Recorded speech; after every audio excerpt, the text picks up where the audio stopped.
media brief. I welcome to the podium Miami-Dade County Mayor Daniela Levine Cava.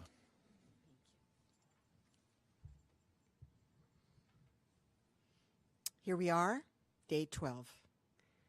It's hard to believe that it's been 12 long days.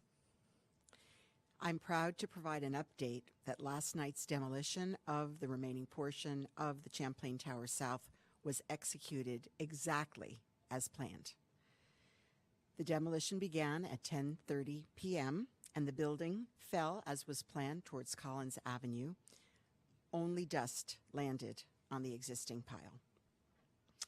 And a little over an hour afterward, we received the all clear.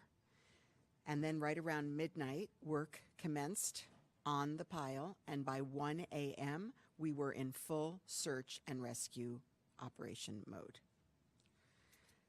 To collapse an entire apartment building is a devastating decision, and the demolition was in no way a decision that I made lightly. Bringing the building down in a controlled manner was critical to expanding our scope of search. Truly, we could not continue without bringing this building down. The area closest to the building was the area that we had not been able to access, and that is where we needed to go. And previously it was not accessible due to the enormous risk to the team of first responders because of the instability of the building. And as we speak, the teams are working on that part of the pile that was not accessible before the building was demolished. The standing structure also posed a threat to public health and safety, particularly as the storm approached, given that the tropical storm force winds could have brought it down in a manner that could not have been as controlled and predicted. So I am extraordinarily grateful to the demolition team, the engineers, the Miami-Dade Fire Rescue Team, the Miami-Dade County Police Department, and everyone who played an integral part in executing this operation safely and successfully, including the town of Surfside. I also want to take a moment to acknowledge and reflect on the great tragedy that this has been for those who've survived the building and have had to evacuate.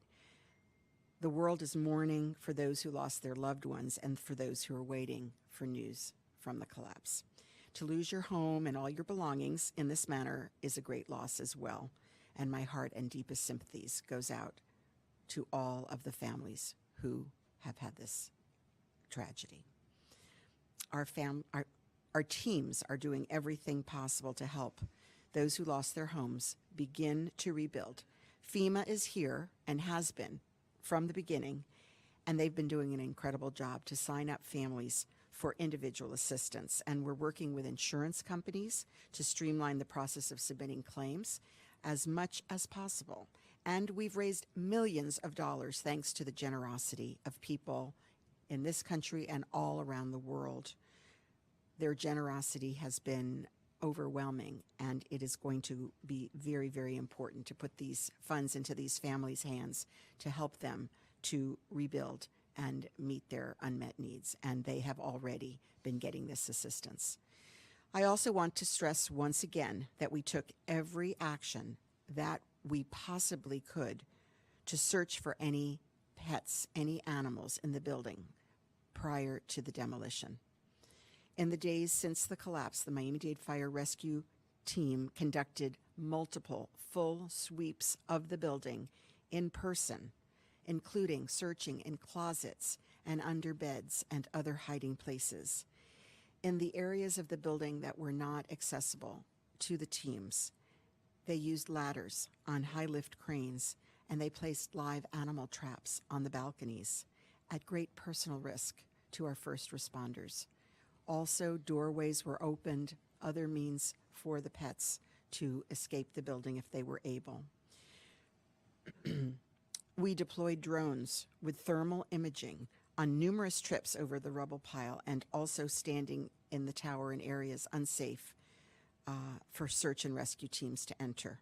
So I want to say as clearly as I possibly can and urge our community to understand that we went truly to great lengths to take every step that we could at great risk to our first responders to ensure that all of the pets that were beloved family members that none of them were left in the building prior to the demolition. Since the first responders were able to resume their work on the collapse last night, we have very sadly recovered 3 additional victims. The total number of confirmed deaths is now at 27. The number of those accounted for is 191 and unaccounted for 118. Please join me in praying for those who lost their lives, the families who mourn, and for all of those who are still waiting. We continue to monitor Tropical Storm Elsa and expect that Miami-Dade will mostly experience heavy rain and some winds throughout today and tomorrow. I was grateful to have the opportunity to speak with some of the first responders on site last night, right after the demolition, before they headed back out to the pile. On day 12, these men and women have continued their mission. They have the same determination and strength as when they got out on day 1. It is a true honor to serve alongside these heroes and sheroes from the state, from the federal, and from the international teams, all of our partners who've made this historic effort possible. Me enorgullece ofrecer una actualización de que la demolición de anoche de Champlain Tower Sur se ejecutó exactamente como estaba planeado. La demolición comenzó a las 10:30 de la noche y en poco más de una hora recibimos el todo claro. Alrededor de la medianoche se reanudó el trabajo y la 1 de la madrugada nuestra operación de búsqueda y rescate comenzó nuevamente. Derrumbar todo un edificio de apartamentos es una decisión extremadamente difícil y la demolición no fue de ninguna manera una decisión que tomé a la ligera. Derribar el edificio de manera controlada fue fundamental para expandir nuestros esfuerzos de búsqueda en la pila más cercana al edificio que anteriormente no era accesible para nuestros equipos. También quiero tomarme un momento para reconocer y reflexionar sobre la gran tragedia que es para aquellos que sobrevivieron al edificio y fueron evacuados. El mundo entero está de luto con los que perdieron a sus seres queridos y los que esperan noticias del colapso. Perder su casa y todas sus cosas de esta manera también es una gran pérdida, y mi corazón y mi más sentido pésame están con todas las familias. Nuestros equipos están haciendo todo lo posible para ayudar a quienes perdieron sus hogares a comenzar a reconstruir. FEMA está aquí y ha estado haciendo un trabajo increíble al inscribir a las familias para recibir asistencia individual, y muchos ya han recibido. También quiero enfatizar una vez más que tomamos todas las medidas posibles para buscar animales en el edificio antes de la demolición. Quiero decirlo con la mayor claridad posible y instar a nuestra comunidad a que comprenda que hicimos todo lo posible y tomamos todos los pasos que pudimos con gran riesgo para nuestros socorristas, para asegurarnos de que no quedaron animales en el edificio antes de la demolición. Desde que los primeros en responder pudieron reanudar su trabajo en el colapso, lamentablemente hemos recuperado a 3 víctimas adicionales. El número total de muertes confirmados ahora es 27. Las personas contabilizadas son 191 y desaparecidas son 118. Otra vez, oremos por aquellos que perdieron la vida, las familias que están de luto y los que están esperando. Continuamos monitoreando la tormenta tropical Elsa y esperamos que Miami-Dade experimente principalmente lluvias intensas y algunos vientos hoy y mañana.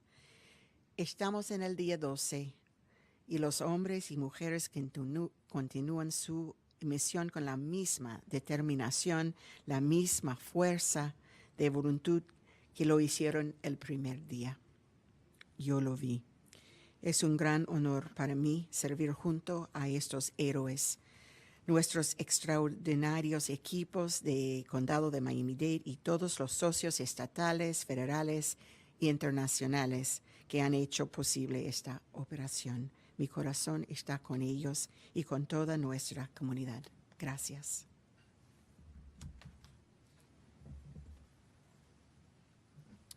Thank you, Madam Mayor. Vice Chair for the Board of County Commissioner, Commissioner Oliver Gilbert. Good morning. I don't have much to add, more than what the mayor said. First, I would just like to thank her for her leadership and her strength in this. It's important because when you get elected mayor, you don't think that this is going to happen. We don't prepare for stuff like this. And so watching her serve and lead through this has been truly, it's been my honor to serve and lead with her because that's what leadership is. It's getting something that's unanticipated and doing the very best you can and bringing people together while you do it. Look, 12 days ago, I think I stood in front of a microphone and I said that we're going to work, we're going to pray, and we're going to get through this together. And that's what we're doing. We're praying, we're working, and we're getting through this together. That takes different forms. Last night, the building came down, so that allows us to expand our search. That's the work that has to take place. You know, as we move forward in this process, I just want everybody not to forget the praying part. Because we're still praying to possibly find survivors. We're praying for peace and answers for the family, and we're praying that we can find the information. We can figure out exactly why this happened. Because this side of the microphone, and I'm sure that all of them would agree, is the worst place in the world in a situation like this. You don't ever want to be delivering bad news to a community because it isn't just those families that are hurt, it's the entire community. The weight of that building coming down, those buildings coming down, is on this entire community. And it's been a long ride for us. Look, it's not lost on me that we celebrated the 4th of July yesterday. And we didn't actually celebrate, not like we do. But last year we didn't actually celebrate like we do either because of COVID. And so it seems like we've been in this kind of malaise for a while as a community. My commitment, her commitment, our commitment is that we're going to pray and we're going to get through this and come out of this together. I know that we can do that. I know that we will do that. I appreciate all of you. Thank you. Thank you, Mr. Vice Chair. National Weather Service, Robert Molleda. Good morning. We're tracking Tropical Storm Elsa near the south coast of Cuba this morning. Although the forecast has the center of the storm passing closer to the west coast of Florida, we will still feel some intermittent showers, especially tonight and tomorrow, and these showers and thunderstorms will have some brief but gusty winds, and these winds could still be quite strong across the area, as well as locally heavy rain and localized flooding possible, and even the possibility of 1 or 2 tornadoes across South Florida. So this is for a time frame of tonight and tomorrow. En español, seguimos siguiendo la tormenta tropical Elsa, que está cerca de la costa sur de Cuba, aunque el centro de la tormenta se espera que esté más cerca a la costa oeste de la Florida. Aquí en el sureste de la Florida vamos a experimentar vientos fuertes en ráfagas con estas lluvias que van a pasar sobre nuestra zona esta tarde y también esta noche y mañana, tanto como posibles inundaciones debido a estas lluvias fuertes y la posibilidad de 1 o 2 tornados. Gracias.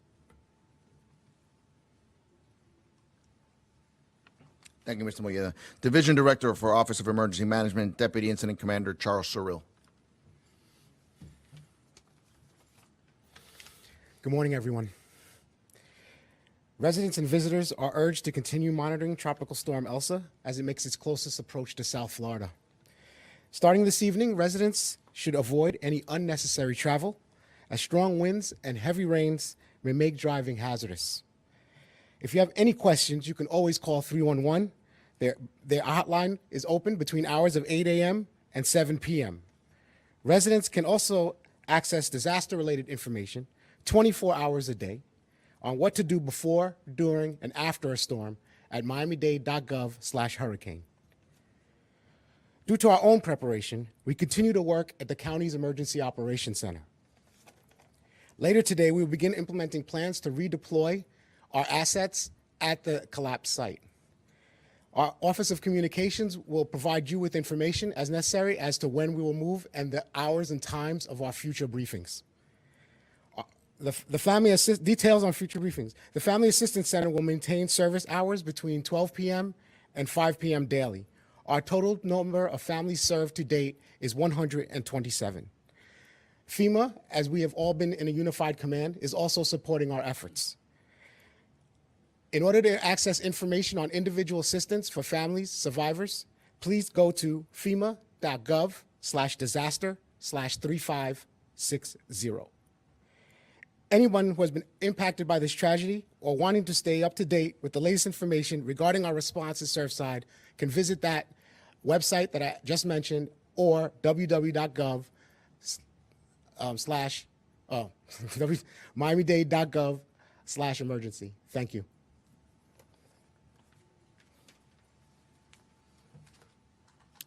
Thank you, sir. Para traducirle lo que dijo el comandante del incidente, Charles Surreal, le voy a traducir. Residentes, si nuestro visitante se le urge que continúen monitoreando la tormenta tropical Elsa mientras se va acercando al sur de la Florida esta tarde y la noche. Empezando esta noche, se le pide a los residentes que no estén manejando por las simples razones que pueden haber fuertes vientos y también lluvias que lo hacen muy peligroso. Si tiene cualquier otra pregunta, pueden ir a la línea del 311 que van a estar operando de 8 de la mañana hasta las 7 de la noche para recibir más información. Residentes pueden también acceder a información 24 horas al día al miamidade.gov/hurricane. Parte de nuestras propias preparaciones, también vamos a estar continuando trabajando aquí del Centro de Operación de Emergencia del Condado, localizado en El Doral. Más tarde en el día vamos a estar implementando planes para poder mandar recursos necesarios hacia el sitio del colapso.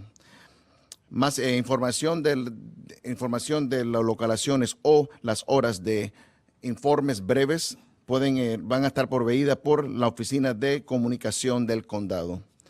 El Centro de Asistencia Familiar va a mantener su servicio durante las horas de 12 de la tarde hasta las 5 de la tarde diariamente. El número total de familias que han asistido es 127. FEMA también ha apoyado todos nuestros esfuerzos y también para los servicios de las familias que han sido impactadas y ha lanzado una página fema.gov/disaster/3560. Cualquiera persona que haya sido impactada por esta tragedia o se quieren permanecer a información al día pueden utilizar este link para poder ayudarlo de este momento en adelante. Y en este momento, and at this time, our Creole translator, Lionel Letterbourg.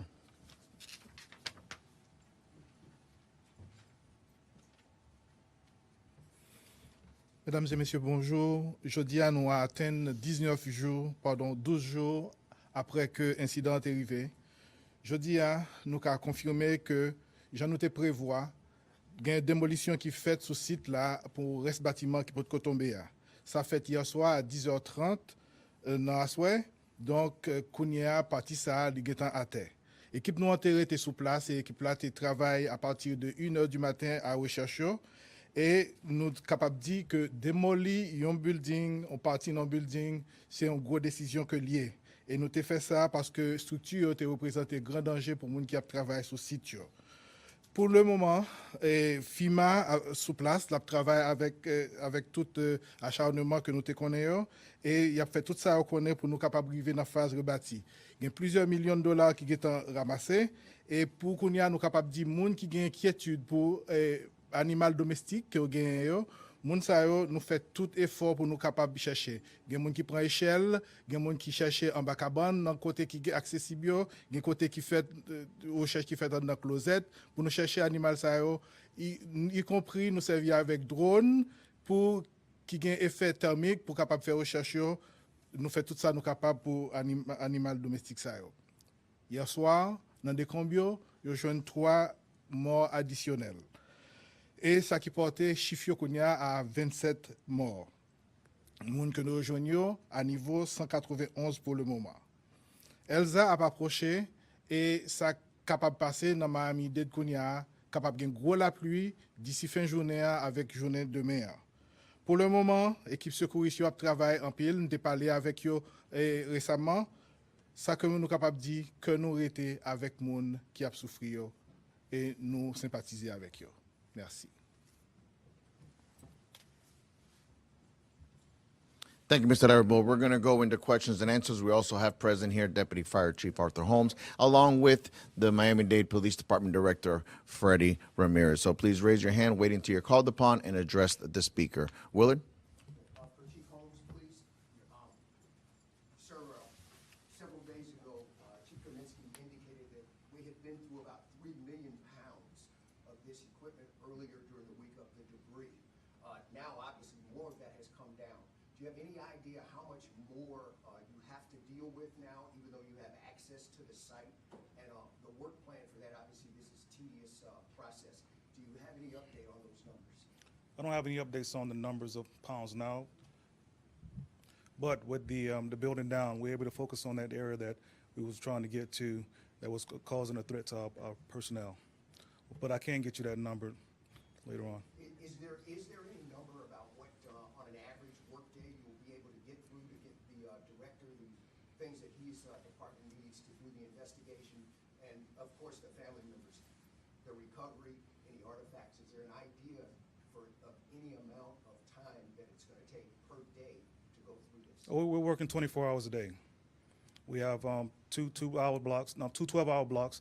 We have teams on it in the afternoon and teams on it at night. We're working 24 hours a day. Thank you very much. Mayor Cava, first of all, congratulations to the entire team on a successful mission last night. We all feel it for you, and there's a sense of relief, I think, in the community and in this room. You mentioned now that you can access the area closest to the building, which I imagine was not accessible earlier. Can you tell us what all of you anticipate finding there and what's happening today also with the audit and the investigation as we move forward? So this pile closest to the building was actually holding the building up. And so therefore it was not safe to do search activities on that part of the pile. So that was, apart from the impending storm, we wanted to move that building if we could safely do so, so that we could gain access to that pile. So that is the focus of our efforts right now. We're looking for voids, again, where someone may have been able to be inside. And so that is the purpose of the search right now. As yes, so this investigation is going to be ongoing. It's very complicated. The state attorney has indicated she would ask the grand jury to get involved. We have the National Institute of Standards and Technology, NIST. They have been active on the site. They did LiDAR photographing of the existing structure before it came down. They have teams that have been exploring every part of the building that they had access to. They have been interviewing people, and so the investigation will continue over a long period of time. Yes, question in Spanish on the tropical storm side. The effects that you described, is that happening, I believe, on Wednesday for South Florida, in Spanish? And will that affect the rescue effort, even if it's not a direct impact? The rains, the possible winds, is that going to affect the search effort in español? Sí, los impactos de las lluvias o de los vientos sería para esta noche y mañana principalmente. Hemos estado, bueno, desde que esto empezó, hemos estado llamando, por eso, llamando a personas que están, al personal que están ahí en el sitio, avisándoles cuando hay mal tiempo, aproximándose a la zona. O sea, y estos esfuerzos van a continuar. Pero la búsqueda puede continuar durante el paso de los efectos de la tormenta.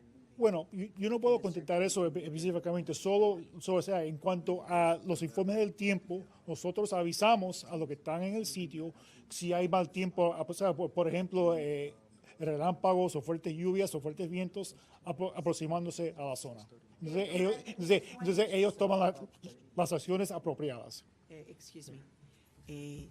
También puedo decir, los vientos hasta 30 millas por hora podemos seguir, y solamente por relámpagos terminamos un poquito. Mayor, as far as Tropical Storm Elsa, can you address it?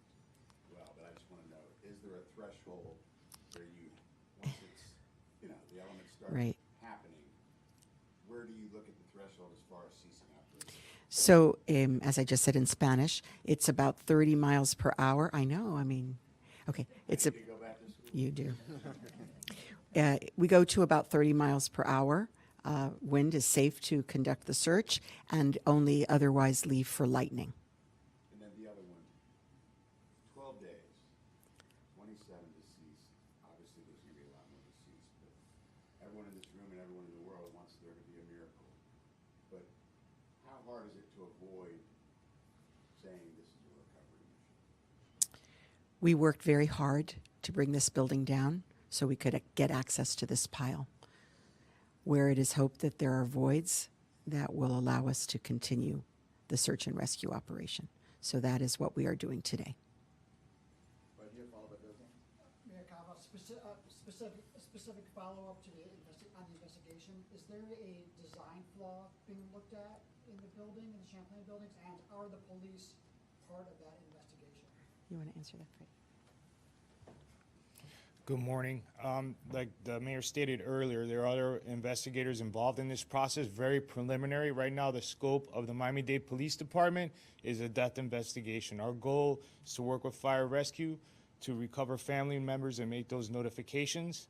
As this moves forward, you know, we'll have those linear investigations, and we'll be working under the scope of our state attorney, Kathy Rundle, who's also involved in this process. But right now, the scope is recovering family members.